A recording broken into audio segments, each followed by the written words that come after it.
আসসালামু আলাইকুম। দেশের বন্দর নাই,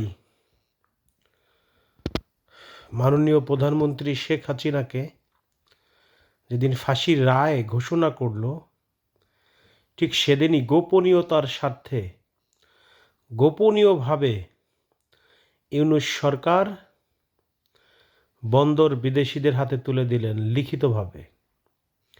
২০ বছর ৩০ বছর দুই জায়গার ২০ বছর এবং ৩০ বছরের জন্য লিজ দিয়ে দিলেন। বিদেশিরা দেখাশোনা করবেন।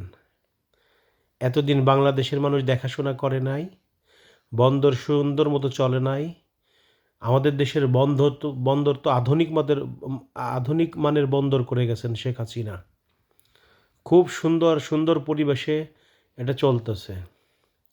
কেন বিদেশিদের হাতে দিতে হবে?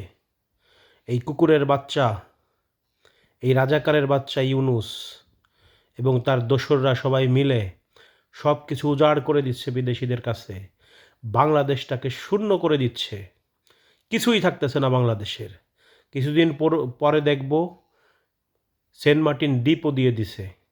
ওখানে আমেরিকান সেনাবাহিনী এসে তারা বিমান বাহিনীর সব কিছু যা যা করার দরকার, ঠিক আছে, তারা সব কিছু করে ফেলতেছে।